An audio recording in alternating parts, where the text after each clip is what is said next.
نحمده ونصلي على رسوله الكريم اما بعد فاعوذ بالله من الشيطان الرجيم بسم الله الرحمن الرحيم رب اشرح لي صدري ويسر لي امري واحلل عقدة من لساني يفقهوا قولي واجعل لي وزيرا من اهلي اللهم انفعنا بما علمتنا وعلمنا ما ينفعنا وزدنا علما اللهم اخلصنا لوجهك الكريم اللهم ارنا الحق حقا وارزقنا اتباعه وَأَرِنَا الْبَاطِلَ بَاطِلًا وَارْزُقْنَا اجْتِنَابَهُ۔ السلام علیکم ورحمۃ اللہ وبرکاتہ۔ حمزہ کے احکام۔ حمزہ کے احکام میں سے ہم ایک مختصر سا ٹاپک حمزہ اصلی کے بارے میں نون قطنی جب ہم نے یہ موضوع کیا تھا اس کے ساتھ پڑھ چکے ہیں۔ آج انشاءاللہ اس کی مزید تفصیل ہم پڑھیں گے۔ حمزہ کے احکام میں ہم دیکھتے ہیں سب سے پہلے حمزہ کی دو بنیادی اقسام ہیں، حمزہ اصلی اور حمزہ زائدہ۔ یہ دو بنیادی اقسام ہیں، حمزہ اصلی اور حمزہ زائدہ۔ حمزہ اصلی سے کیا مراد ہے؟ وہ حمزہ جو وزن کرتے وقت فا عین لام کے مقابلے میں ہو۔ اس سے کیا مراد ہے؟ ہم دیکھتے ہیں کہ جب ہم قرآن مجید پڑھتے ہیں اور الفاظ کا انالیسس کیا جاتا ہے، انہیں گہرائی میں ان کے معنی کو دیکھا جاتا ہے، تو وہاں ہم الفاظ کے روٹ ورڈز کو پڑھتے ہیں، اور ان میں سے ہر لفظ بنیادی طور پر 3 حصوں پر مشتمل ہوتا ہے، جسے ہم فا عین لام کے وزن پر کہتے ہیں، فاعلہ کے مقابلے میں یا فاعلہ کے وزن پر جو ہو، ٹھیک ہے، جس سے مراد یعنی روٹ ورڈ۔ تو حمزہ اصلی در حقیقت وہ حمزہ ہے جو کسی بھی لفظ کا حصہ ہو، اس کے روٹ ورڈ کا حصہ ہو۔ آسان الفاظ میں اسے یوں سمجھا جا سکتا ہے، وہ حمزہ جو کسی بھی لفظ کے روٹ ورڈ کا حصہ ہو۔ مثلا مثال سے یہ بات مزید واضح ہو جائے گی۔ ہم دیکھتے ہیں قرآن مجید کے مختلف الفاظ جیسے امر، سأل اور قرأ، ان تینوں میں حمزہ موجود ہے۔ ایک میں کلمہ کی ابتدا میں ہے، دوسرے میں کلمہ کے درمیان میں ہے، اور تیسرے لفظ میں کلمہ کے اختتام پر حمزہ موجود ہے۔ امر، اس کا اگر ہم روٹ ورڈ دیکھیں تو روٹ ورڈ بھی کیا ہے؟ حمزہ، میم اور را۔ اسی طرح سأل میں روٹ ورڈ کیا ہے؟ سین، حمزہ اور لام، اور اسی طرح قرأ، قاف را حمزہ۔ تو حمزہ اصلی در حقیقت وہ حمزہ ہے جو کسی بھی لفظ کے روٹ ورڈ کا حصہ ہو یا لفظ کا بنیادی حصہ ہو، اسے اس لفظ سے جدا نہیں کیا جا سکتا۔ اگر ہم یہاں پر حمزہ کو ہٹا دیں تو میم اور را یہ کوئی بھی بامانی لفظ نہیں رہے گا۔ یہاں سے حمزہ کو ہٹا دیں تو سین اور لام یہ کوئی بھی بامانی لفظ نہیں رہے گا۔ تو حمزہ اصلی وہ حمزہ ہے جو وزن کرتے وقت فاعلہ کے مقابلے پر ہو، یعنی وہ اس لفظ کا حصہ ہو اور اس کے روٹ ورڈ میں شامل ہو، اسے کہتے ہیں حمزہ اصلی۔ دوسری ٹائپ کون سی ہے؟ حمزہ زائدہ، جیسا کہ نام سے ظاہر ہے، زائدہ، ایکسٹرا۔ یہ کون سا حمزہ ہوگا؟ وہ حمزہ جو وزن کرتے وقت فاعلہ کے مقابلے میں نہ ہو، یعنی یہ لفظ کا بنیادی حصہ نہ ہو اور نہ ہی یہ اس کے روٹ ورڈز میں شامل ہو۔ مثال کے طور پر ہم دیکھتے ہیں الفاظ ہمارے پاس اکتسبہ، ٹھیک ہے، لفظ ہے اکتسبہ، اور اکتسبہ میں اگر ہم اس کا روٹ ورڈ نکالیں تو اس کا روٹ ورڈ بنتا ہے کاف، سین اور با، کسبہ۔ اس کا روٹ ورڈ کیا ہے؟ کاف، سین اور با۔ یہاں پر یہ جو حمزہ ہے زیر کے ساتھ جو یہاں پر ایڈ ہوا ہے، یہ لفظ کا حصہ نہیں ہے۔ لفظ بنیادی طور پر کیا ہے؟ کسبہ، جو گرامیٹیکلی کسی اور فارم میں ہے اکتسبہ، ٹھیک ہے۔ اور اسی طرح استکبرہ میں اگر ہم دیکھیں تو یہاں روٹ لیٹر ہمارے پاس کیا نکلتا ہے؟ کاف، با اور را۔ کاف، با اور را یہاں پر روٹ لیٹر ہے، یہاں بھی حمزہ اس کا حصہ نہیں ہے۔ تو آسان الفاظ میں حمزہ زائدہ وہ حمزہ ہے جو روٹ ورڈ کا حصہ نہ ہو، جو لفظ کا بنیادی حصہ نہ ہو، اس حمزہ کو ہم حمزہ زائدہ کہتے ہیں۔ تو یہ ہیں دو بنیادی اقسام، حمزہ اصلی اور حمزہ زائدہ۔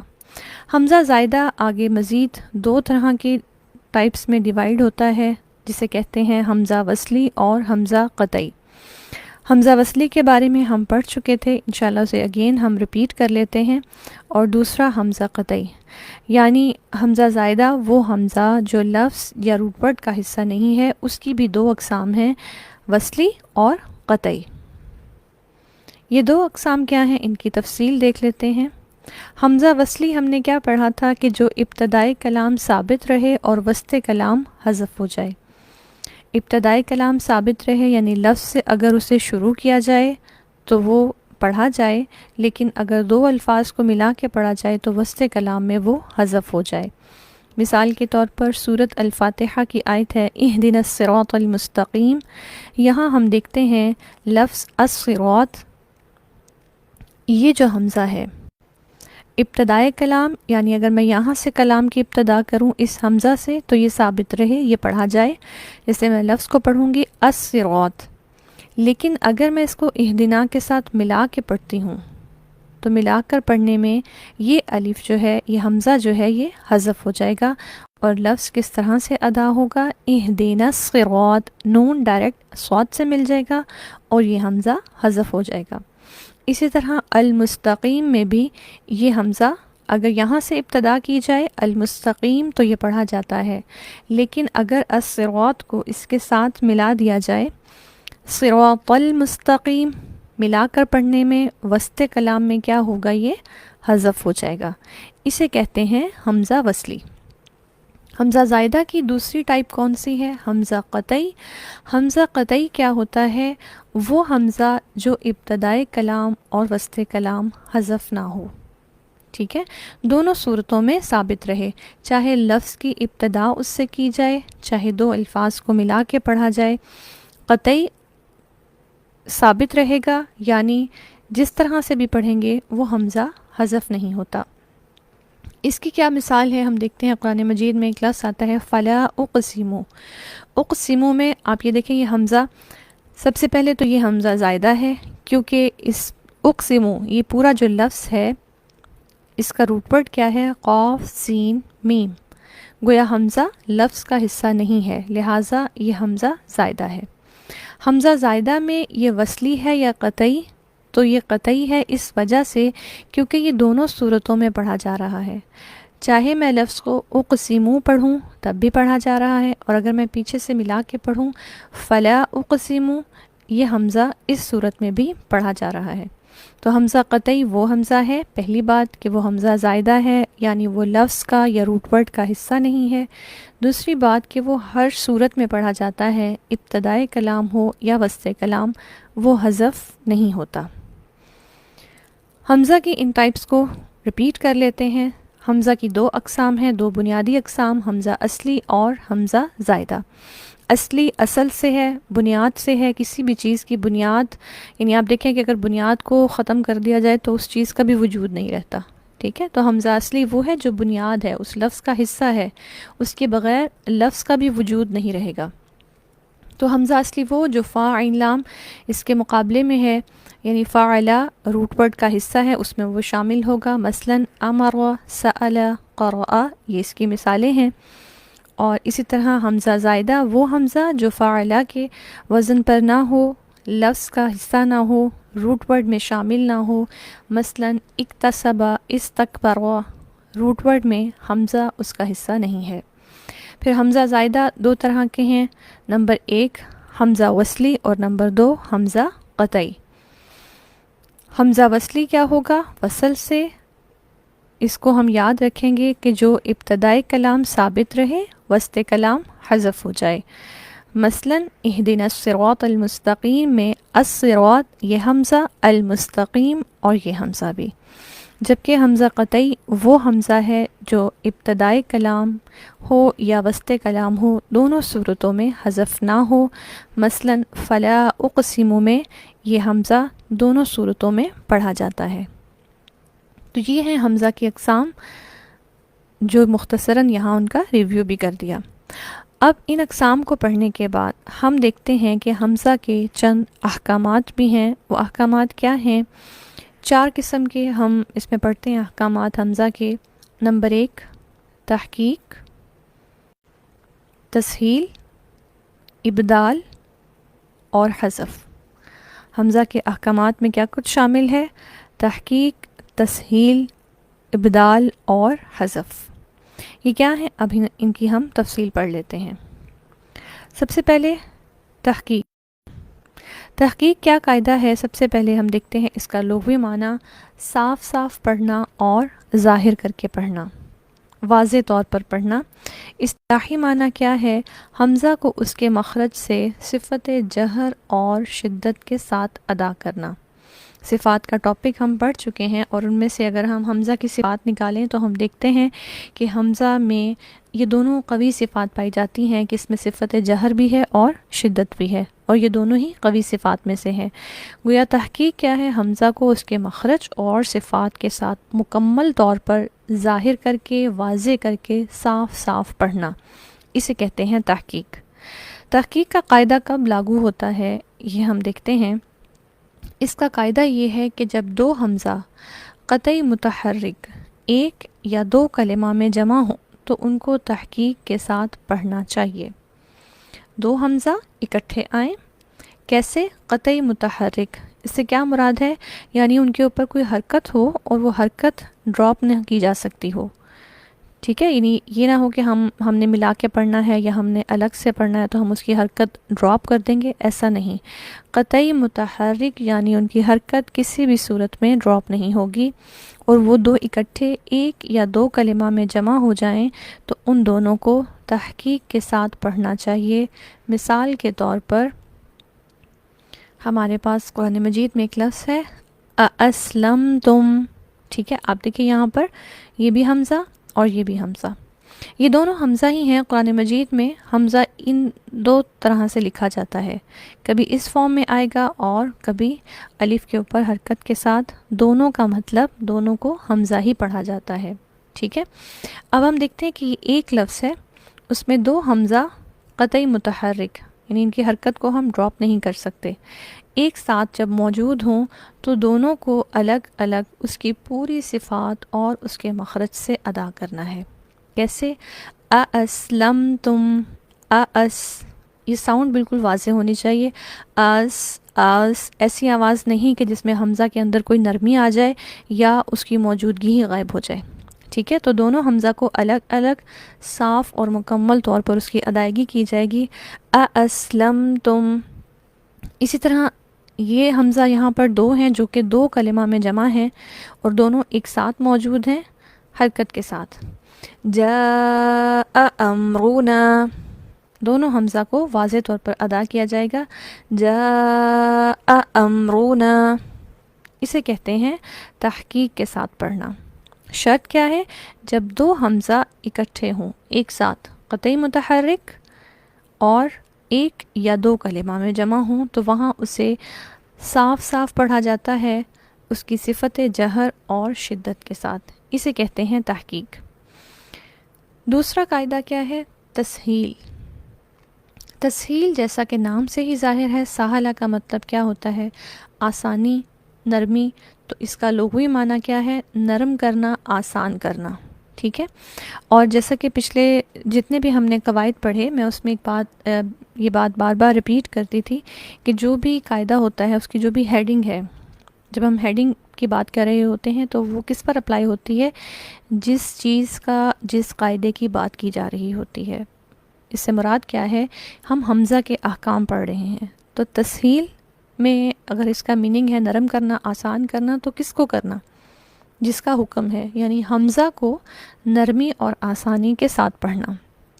پہلے ہم نے تحقیق پڑھا، تو تحقیق میں کیا ہے؟ واضح طور پر اور صاف کر کے پڑھنا۔ کس کو؟ کس کا حکم ہم پڑھ رہے ہیں؟ حمزہ کا۔ تو تحقیق پھر کس پر اپلائی ہو رہی ہے؟ پورے لفظ میں حمزہ پر۔ تو ایسے ہی تسہیل سے مراد نرم کرنا، آسان کرنا، کس کو؟ حمزہ کو۔ اصطلاحی معنی کیا ہے؟ حمزہ کو حمزہ اور حرف مدہ کے درمیان پڑھنا، ٹھیک ہے؟ حرف مدہ کون سے ہیں؟ آپ دیکھیں ہمارے پاس حرف مدہ ہیں الف، واو اور یا، یہ تین ہم حرف مدہ پڑھ چکے ہیں، اور یہ جو تین حرف مدہ ہیں ان کے درمیان میں پڑھنا۔ آپ دیکھیں کہ صفات کا ٹاپک ہم نے پڑھا اور ہم نے صفات بھی نکالی، ہم میں سے جتنے لوگوں نے اس کو ریویو کیا ہوگا اور ریوائز کیا ہوگا، اور آپ اگین بھی دیکھیے گا، حمزہ میں صفت جو دو اکٹھی ہو جاتی ہیں وہ ہے جہر اور شدت، دونوں ہی قوی صفات ہیں، ٹھیک ہے؟ اور حروف مدہ کیا ہے؟ الف، واو اور یا، اور یہ تینوں، ان تینوں کے اندر اگر ہم دیکھیں تو جہر کے بعد رخوت ہے، شدت نہیں ہے، ٹھیک ہے، اور رخوت نرمی ہے. تو حمزہ حروف مدہ سے اس لحاظ سے بھی مختلف ہے کہ حمزہ کو اگر حمزہ کی پوری صفات کے ساتھ پڑھا جائے تو اس میں جہر اور شدت دونوں آتی ہیں اور دونوں ہی قوی صفات ہیں. لیکن اگر حرف مدہ میں دیکھیں تو وہاں جہر کے ساتھ رخوت ہے، یعنی حمزہ کی نسبت یہ نسبتاً نرم الفاظ ہیں.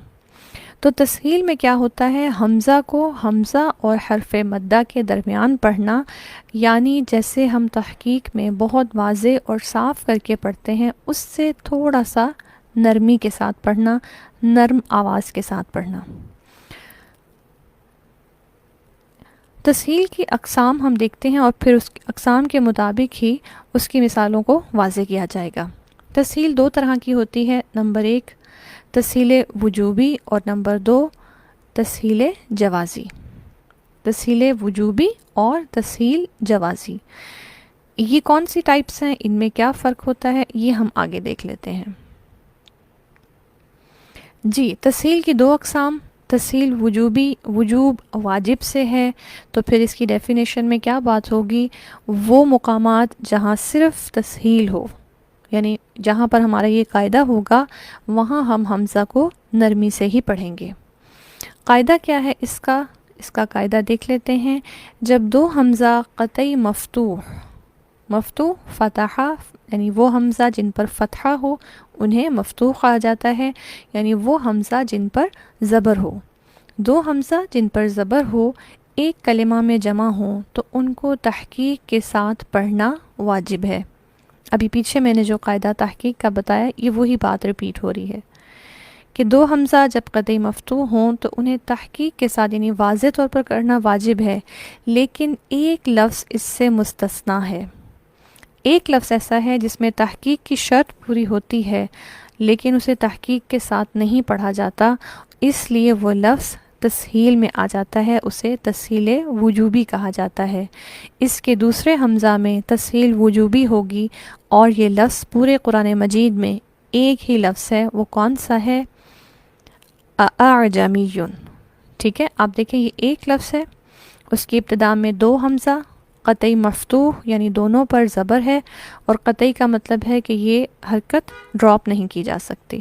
ٹھیک ہے، اب بظاہر یہ کون سی شرط پوری ہو رہی ہے؟ تحقیق کی. لیکن تمام الفاظ جن پر تحقیق ہوتی ہے ان میں سے یہ واحد لفظ ہے جسے تحقیق کے ساتھ نہیں پڑھا جاتا. کیوں نہیں پڑھا جاتا؟ کیونکہ ہمارے پاس روایت حفص میں اسے اسی انداز سے ہی پڑھا گیا ہے. اس پر جو پڑھنے کا انداز ہوگا وہ کہلاتا ہے تسہیل وجوبی، یعنی جہاں پر تسہیل واجب ہے اور کوئی بھی طریقے سے اس کو نہیں پڑھا جا سکتا.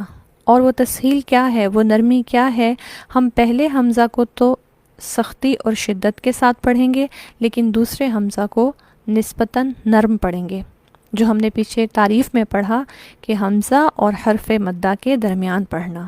لہٰذا اگر تحقیق ہوتی تو یہ لفظ کیسے پڑھا جاتا؟ اعجمیٌ، دونوں کو سختی کے ساتھ ادا کیا جاتا. لیکن اب ہم اس حمزہ کو نرم ادا کریں گے، پہلے کو سخت ادا کریں گے. اعجمیٌ، ٹھیک ہے، اعجمیٌ پہلا سختی سے ہوگا، دوسرا نسبتاً نرم ہوگا. مائنر سا ڈیفرنس ہے لیکن پڑھنے میں وہ واضح ہوگا. اسے کہتے ہیں تسہیل وجوبی. تسہیل وجوبی کیا ہے؟ وہ کلمہ جہاں صرف تسہیل ہوگی اور وہ واجب ہوگی، اور وہ کہاں ہوتی ہے؟ پورے قرآن مجید میں صرف ایک کلمہ ہے جو بظاہر تحقیق کے قاعدے کو پورا کرتا ہے لیکن وہ ایکسیپشنل کیس ہے. اس کے دوسرے حمزہ میں نرمی کی جاتی ہے اور اس نرمی سے پڑھنے کو تسہیل وجوبی کہا جاتا ہے. دوسری ٹائپ تسہیل وجوبی کی کون سی ہے؟ وہ ہے تسہیل جوازی. تسہیل جوازی کیا ہے؟ جواز سے کیا مراد ہے؟ آپ دیکھیں اردو میں بھی یہ لفظ استعمال ہوتا ہے، یعنی وہ تسہیل جس میں کوئی اور جواز بھی مل سکتا ہے. ٹھیک ہے، تو اسی نسبت سے اس کی تعریف کیا ہے کہ وہ کلمات جہاں تسہیل ہو اور کوئی اور وجہ بھی جائز ہو، یعنی تسہیل کے ساتھ انہیں کسی دوسرے طریقے سے بھی پڑھا جا سکتا ہو. تسہیل وجوبی کیا ہے؟ جہاں صرف تسہیل ہوگی. ٹھیک ہے، صرف یہ کہ اس کو نرمی سے پڑھا جائے گا، لیکن تسہیل جوازی وہ کلمات جہاں تسہیل بھی ہو سکتی ہے اور کوئی اور قاعدہ بھی ہو سکتا ہے۔ قاعدہ کیا ہے اس کا؟ دو حمزہ ایک کلمہ میں اس طرح سے جمع ہوں کہ پہلا قطعی مفتوح ہو اور دوسرا وصلی مفتوح۔ فرق سنیے، پہلا قطعی مفتوح یعنی اس پر فتحہ ہو اور وہ فتحہ ڈراپ نہ کی جا سکتی ہو، اس کا پڑھنا لازم ہو، لیکن دوسرا وصلی مفتوح، اور وصلی کیا ہوتا ہے؟ جو وسط کلام میں ڈراپ ہو جاتا ہے۔ تو دوسرے حمزہ میں تسہیل اور ابدال دونوں جائز ہیں، ٹھیک ہے؟ یہاں پر دوسرے حمزہ میں کیا تھا؟ تسہیل وجوبی تھی، یہاں دوسرے حمزہ میں چونکہ یہ جوازی ہے لہٰذا تسہیل اور ابدال دونوں جائز ہیں۔ اس سے مراد یہ ہے کہ ان کلمات کو دو طریقوں سے پڑھا جا سکتا ہے۔ ان ٹاپکس میں جو سب سے مین چیز ہے نا وہ یہ ہے کہ اگر آپ کو ہیڈنگ کا مین میننگ پتہ ہو کہ تحقیق کا مطلب کیا ہے، تسہیل کا مطلب کیا ہے، ابدال اور حذف کا مطلب کیا ہے۔ دوسرا، ان کی مثالیں، اگر آپ مثال کو فوکس کریں گے اور اسے اچھے سے یاد کریں گے تو آپ مثال کی بنیاد پر پورے ٹاپک کو بآسانی سمجھ بھی سکتے ہیں اور ایکسپلین بھی کر سکتے ہیں، ٹھیک ہے؟ تو آپ مثال کو اچھے سے سمجھیے اور اس کو غور سے دیکھیے کہ اس میں کس حمزہ کے متعلق کیا بات ہو رہی ہے۔ چونکہ یہ تسہیل جوازی ہے، اس میں جواز موجود ہے، لہٰذا جتنے کلمات اس ہیڈنگ کے اندر آئیں گے ان کو پڑھنے کے دو طریقے ہوں گے، تسہیل اور ابدال۔ مثلا اس کی جو واضح مثالیں قرآن مجید میں پائی جاتی ہیں، یہاں 3 کا ذکر کیا گیا ہے۔ سب سے پہلی مثال، دو حمزہ آپ دیکھیں قطعی مفتوح، دونوں مفتوح ہیں، قطعی تو نہیں، دونوں مفتوح ہیں۔ پہلا قطعی ہے اور دوسرا وصلی ہے، اس لیے وہ ڈراپ ہو سکتا ہے۔ یہ لفظ ہے الآن، ٹھیک ہے؟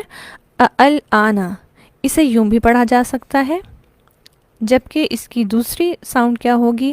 الآن۔ اور آپ دیکھیں گے کہ ہم موسٹلی روایت حفص میں اس طریقے سے پڑھ رہے ہوتے ہیں، ٹھیک ہے؟ اور قرآن مجید میں ہمیں لکھا ہوا بھی ایسے ملتا ہے، لیکن اسے اس طرح سے بھی پڑھا جا سکتا ہے۔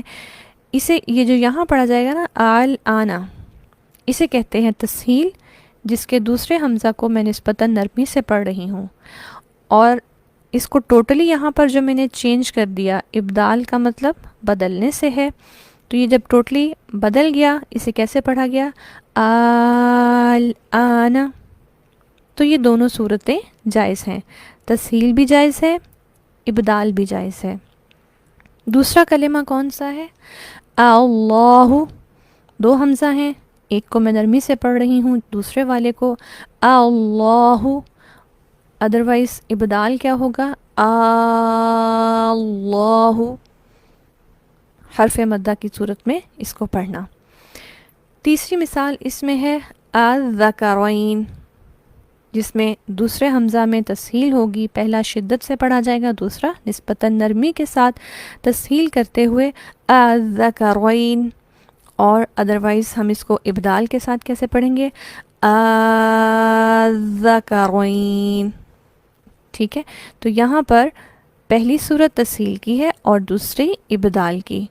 عموماً ہمارے پاس قرآن مجید میں اسے ابدال کی فارم میں ہی لکھا ہوا ہوتا ہے اور ایسے ہی پڑھا جاتا ہے اس پر مد کرتے ہوئے۔ تو یہ ہے تسہیل کی 2 اقسام، تسہیل وجوبی جس کا قرآن مجید میں صرف ایک کلمہ ہے، اور تسہیل جوازی جس کی ہمیں واضح طور پر یہی 3 مثالیں قرآن مجید میں ملتی ہیں۔ اس کے بعد تھرڈ ٹائپ کون سی ہے ہمارے پاس حمزہ کے احکامات میں سے؟ وہ ہے ابدال۔ ابدال بدلہ روٹ ورڈ دیکھ لیں، لغوی معنی کیا ہے؟ بدلنا۔ کس چیز کا بدلنا؟ obviously حمزہ کا حکم ہے تو حمزہ میں ہی کوئی تبدیلی آئے گی، لہٰذا اصطلاحی معنی کیا ہے؟ حمزہ کو خالص حرف مدہ سے بدل کر پڑھنا۔ تسہیل میں کیا تھا؟ حمزہ کو حمزہ اور حرف مدہ کے درمیان پڑھنا، نہ حمزہ کی طرح بہت شدت سے پڑھنا اور نہ ہی حرف مدہ کی طرح لمبا کھینچ کے یا لمبا کر کے پڑھنا۔ درمیانی کیفیت تھی تسہیل میں، ایک نرمی کی سی، نہ بہت شدت نہ بہت کھینچنا تھا۔ ابدال کیا ہے؟ بدل دیا۔ کیسے بدل دیا؟ حمزہ کو خالصتاً حرف مدہ سے بدل کر پڑھنا، تسہیل کی طرح ابدال کی بھی دو اقسام ہیں، نام بھی ملتے جلتے ہیں۔ پہلا نام ابدال کی اقسام میں ابدال جوازی ہے اور دوسرا ابدال وجوبی ہے۔ جیسے تسہیل جوازی اور وجوبی تھا، ایسے ہی ابدال کی بھی دو اقسام ہیں، ابدال جوازی اور ابدال وجوبی۔ ان کی تفصیلات ہم دیکھ لیتے ہیں، وہ بھی کسی حد تک تسہیل سے ہی ملتی جلتی ہیں، اسی لیے ان کو اکٹھا ہی یہاں پر اس ٹاپک کو رکھا گیا ہے۔ جی، ابدال میں ہم دیکھتے ہیں سب سے پہلے ابدال جوازی ہے۔ جیسا کہ ہم نے تسہیل جوازی میں کہا تھا، وہ کلمات جن میں تسہیل کے علاوہ کوئی اور طریقہ بھی پڑھنے کا جائز ہو۔ تو ابدال میں کیا ہوگا؟ وہ کلمات جن میں ابدال کے ساتھ کوئی اور طریقہ بھی جائز ہو، یعنی اسے ایک سے زیادہ طریقوں سے پڑھا جا سکتا ہے۔ بیسیکلی اگر آپ دیکھیں، یہاں میں قاعدہ جو مینشن کروں گی ابدال کا، کہ دو حمزہ ایک کلمہ میں اس طرح جمع ہوں کہ پہلا قطعی مفتوح اور دوسرا وصلی مفتوح، تو دوسرے حمزہ میں تسہیل اور ابدال دونوں ہی جائز ہیں۔ بیسیکلی ابدال جوازی اور تسہیل جوازی یہ ایک ہی چیز ہے، ٹھیک ہے۔ ان کی مثالیں بھی اگر آپ دیکھیں، جو مثال ہم پیچھے کر چکے ہیں وہی مثالیں آ جائیں گی، یعنی ابدال جوازی اور تسہیل جوازی ایک ہی کلمہ ہے، ایک ہی جیسے کلمات ہیں جنہیں پڑھنے کے دو طریقے ہیں۔ اگر میں حمزہ کے ساتھ نرمی کرتے ہوئے پڑھوں گی، آنا پڑھوں گی، تو وہ تسہیل جوازی ہو جائے گا، اور اگر اسی کلمہ کو میں مد کرتے ہوئے پڑھوں گی،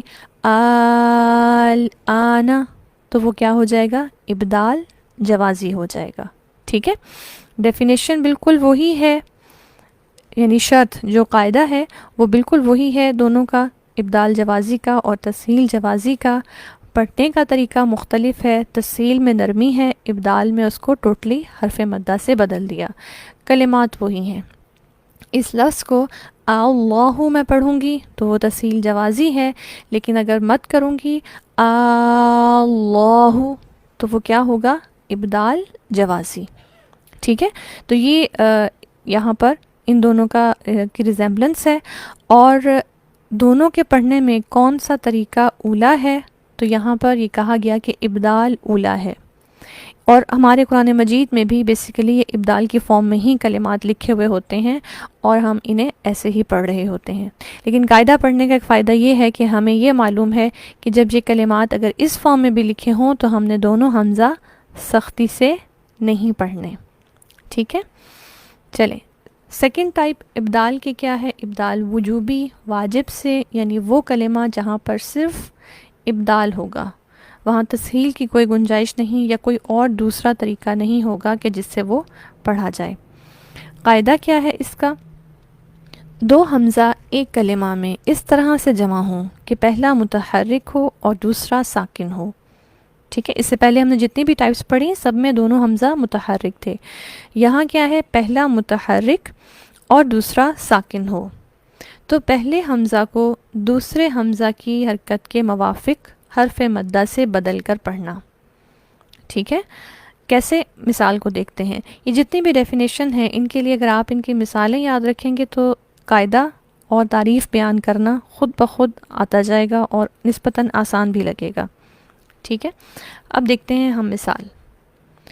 ہمارے پاس ایک لفظ ہے امانہ، دو حمزہ ایک ساتھ موجود ہیں، پہلا حمزہ متحرک ہے اور دوسرا ساکن، یہ والی شرط پوری ہو گئی، ٹھیک ہے۔ پہلا متحرک، دوسرا ساکن، اور یہ ایک کلمہ میں موجود ہیں، تو پہلے حمزہ کو دوسرے حمزہ کی حرکت کے موافق حرف مدہ سے بدل کر پڑھنا۔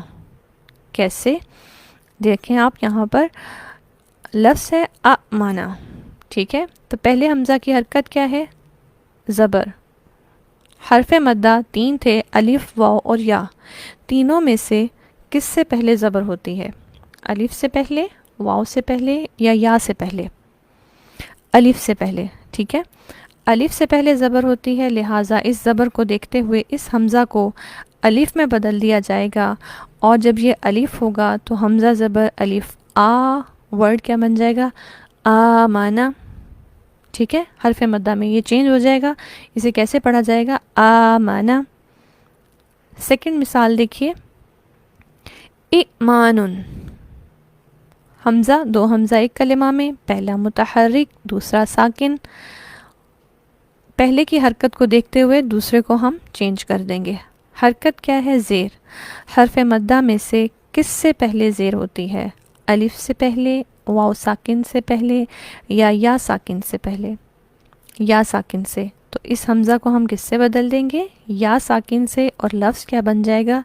ایمانن۔ جہاں پر یہ تھا ایمانن، وہاں کیا بن گیا؟ ایمانن۔ حرف مدہ سے ہم نے اس کو بدل دیا۔ تیسری مثال دیکھتے ہیں ہم، پیش کے ساتھ لفظ ہے اُتُو، دو حمزہ ایک کلمہ میں، پہلا متحرک دوسرا ساکن، پہلے کی حرکت یعنی پیش کو دیکھتے ہوئے ہم دوسرے کو چینج کریں گے۔ الف واو ساکن اور یا ساکن میں سے کس سے پہلے پیش آتی ہے؟ واو ساکن سے۔ تو یہ حمزہ واو سے بدل جائے گا، لفظ کیا بن جائے گا؟ اُتُو۔ ٹھیک ہے، تو اسے کہتے ہیں ابدال، اور یہاں پر صرف ابدال ہی جائز ہے اور کوئی صورت جائز نہیں، یعنی ہم نے حمزہ کو ٹوٹلی بدل دیا، حمزہ کو حمزہ نہیں رہنے دیا، اسے حرف مدہ میں سے الف یا پھر واو کے ساتھ بدل دیا۔ اس کی مثالیں جو آپ قرآن مجید میں دیکھیں گے تو بیسیکلی یہ الفاظ ہی ان کی مثالیں ہیں۔ یہ الفاظ در حقیقت اس فارم میں تھے جنہیں حمزہ کے احکامات کی وجہ سے اس صورت میں پڑھا جاتا ہے۔ اگر ہم قرآن مجید میں اس کی مثالیں ڈھونڈنا چاہیں تو اس کی مثال آپ کو یہ نہیں ملے گی، امنا، ایمانن، اُتُو، یہ مثالیں نہیں ملیں گی، کیونکہ روایت حفص میں یہ کلمات ابدال کی صورت میں ہی پڑھے جاتے ہیں۔ آمنا، ایمانن، اُتُو، اس سے ملتے جلتے اگر آپ کو الفاظ قرآن مجید میں ملیں جہاں پر ابدال واقع ہو چکا ہو، وہی اس کی مثالیں ہیں، کیونکہ ہم ان الفاظ کو قرآن میں اسی پیٹرن پر ہی پڑھ رہے ہوتے ہیں روایت حفص میں۔ ٹھیک ہے، تو یہ ہے ابدال وجوبی۔ اور لاسٹ ہمارے پاس حمزہ کے احکامات میں سے چوتھا حکم حذف کا ہے۔ حذف کا لغوی معنی ہے گرانا، ڈراپ کر دینا، ختم کر دینا۔ اصطلاحی معنی کیا ہے؟ حمزہ کو وسط کلام میں گرا کر پڑھنا۔ قاعدہ کیا ہے اس کا؟ جب دو حمزہ ایک کلمہ میں اس طرح سے جمع ہوں کہ پہلا قطعی مفتوح اور دوسرا وصلی مکسور ہو تو دوسرے حمزہ کو گرا کر پڑھیں گے، یعنی دوسرے حمزہ کو ڈراپ کر دیا جائے گا۔ پہلا قطعی مفتوح اور دوسرا وصلی مکسور، یعنی کسرہ کے ساتھ اور وصلی ہے، اور وصلی کیا ہوتا ہے؟ جو وسط کلام میں حذف ہو جاتا ہے۔ قرآن مجید میں ایسے صرف 6 کلمات ہیں جن میں حذف کا قاعدہ ہوتا ہے۔ ٹھیک ہے، صرف 6 کلمات ہیں اور وہ حذف کی صورت میں ہی موجود ہیں، ہم انہیں حذف کے ساتھ ہی پڑھ رہے ہوتے ہیں، وہ اپنی اوریجنل فارم میں نہیں لکھے ہوئے موجود ہوتے۔ یہ کون سے کلمات ہیں؟ ان 6 کلمات کو ہم دیکھ لیتے ہیں جن پر حذف کا قاعدہ ہے۔ یہ 6 کلمات قرآن مجید کی مختلف صورتوں میں آتے ہیں، انشاءاللہ ان کا ریفرنس بھی آپ سے شیئر کیا جائے گا۔ یہ کلمات کون سے ہیں؟ افترا، استکبرت، اتخذتم، اطلع، اصطفى، استغفرت۔ ٹھیک ہے، یہ کلمات قرآن مجید میں اسی فارم میں لکھے ہوئے ہوتے ہیں۔ ٹھیک ہے، اور یہ حذف کے ساتھ ہی ہیں، لیکن در حقیقت یہ کلمات کس طرح سے تھے اوریجنلی؟ یہ قرآن مجید میں یہ کلمات کیسے لکھے ہوئے تھے؟ اس فارم میں۔ ٹھیک ہے، یہ اس فارم میں تھے یہ کلمات، 2 حمزہ کے ساتھ، پہلا حمزہ قطعی مفتوح اور دوسرا وصلی مکسور۔ آپ سب میں دیکھیں 2 حمزہ ہیں، پہلا قطعی مفتوح دوسرا وصلی مکسور، لہٰذا جب اس کو ملایا گیا افطرا لفظ تھا جس کو کیا کر دیا گیا؟ افطرا۔ ٹھیک ہے، استکبرتا تھا جسے کیا کر دیا گیا؟ استکبرتا، یعنی سیکنڈ جو حمزہ تھا وہ ان سب میں ڈراپ ہو گیا ملا کر پڑھنے سے۔ ٹھیک ہے، اچھا ان کی آیات کے میں ریفرنس انشاءاللہ شیئر کروں گی، تو آپ دیکھیے گا کہ جب حمزہ ورڈ کے علاوہ سٹارٹ میں جب حمزہ ہوتا ہے وہ حمزہ استفہامیہ ہوتا ہے، یعنی اس کا جو میننگ ہوتا ہے وہ کیا کی میننگ میں ہوتا ہے، کیا۔ ٹھیک ہے، افطرا، کیا انہوں نے گھڑ لیا؟ ٹھیک ہے. تو آپ فرسٹ والے حمزہ کا مطلب کیا ہوتا ہے، اور افطرا گھڑ لیا، ٹھیک ہے. استکبرتا، کیا انہوں نے تکبر کیا. تو یہ سوالیہ ہوتا ہے پہلا حمزہ. اب اس صورت میں جب یہ ڈراپ ہو گیا ہے تو ہم دیکھیں گے کہ جب ہمیں یہ آیات ملیں گی، اب چاہے وہ ڈراپ ہو گیا لیکن اس نے اپنا میننگ ڈراپ نہیں کیا. افطرا کے میننگ میں جس آیت میں یہ ورڈ موجود ہوگا وہاں کیا اور سوالیہ یا استفہامیہ معنی پایا جائے گا. اسی طرح استکبرتا، اتخذتم، ان سب کے میننگ جب ہم دیکھتے ہیں تو وہاں پر استفہامیہ یا سوالیہ جو ہے معنی موجود ہے، جس سے یہ بات واضح ہوتی ہے کہ بیسیکلی یہاں پر دو حمزہ تھے جو حذف کے قاعدے کی وجہ سے ایک حمزہ ڈراپ ہو گیا. ٹھیک ہے. ہم انہی صورتوں میں پڑھتے ہیں، قرآن میں یہ کلمات اسی فارم میں ہمیں ملیں گے، لیکن قاعدہ ہمیں کیا بتاتا ہے کہ یہ الفاظ اوریجنلی اس فارم میں تھے جنہیں حذف کی وجہ سے یوں لکھ دیا گیا اور اسی طرح پڑھا جاتا ہے، اور یہ صرف 6 ہی کلمات ہیں. ٹھیک ہے. تو یہ تھا ہمارا حمزہ کے احکامات، اور اس میں بہت امپورٹنٹ ہیں مثالیں، اور مثالیں بھی بہت نہیں ہیں. اگر آپ چند ایک مثالیں یاد رکھیں تو آپ کو حمزہ کے احکامات یاد کرنے میں بہت آسانی ہوگی، جس میں سب سے پہلے تحقیق ہے، جس میں 2 حمزہ ایک یا 2 کلمہ میں اکٹھے ہوں، قطعی متحرک ہوں.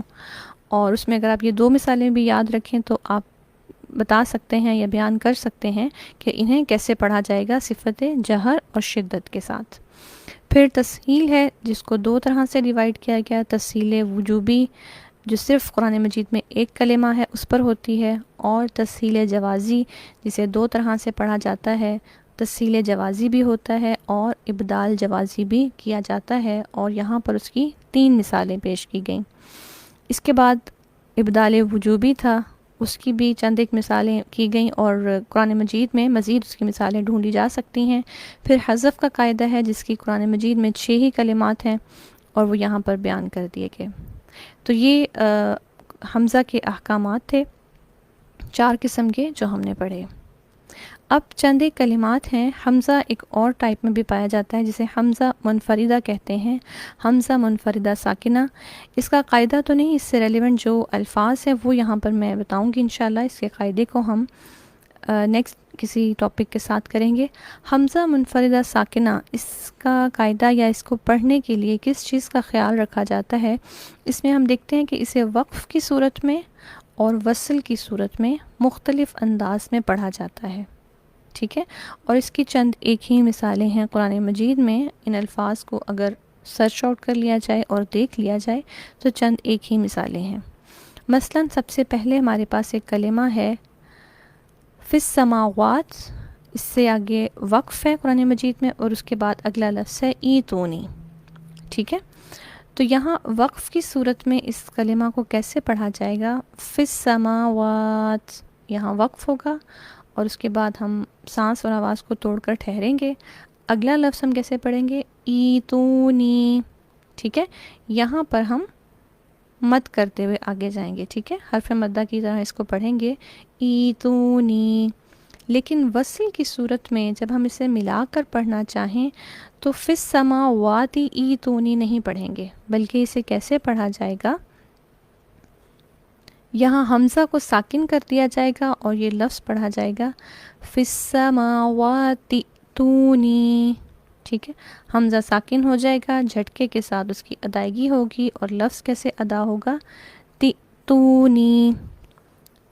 ٹھیک ہے. تو یہ ڈفرنس ہمیں یاد رکھنا ہے کہ اگر ہم وقف کر رہے ہیں تو حرف مدہ کی صورت میں پڑھا جائے گا، لیکن اگر ہم ملا کے پڑھ رہے ہیں تو ہمارے اس کے پڑھنے میں حمزہ ساکن ہوگا اور جھٹکے کی آواز ہوگی.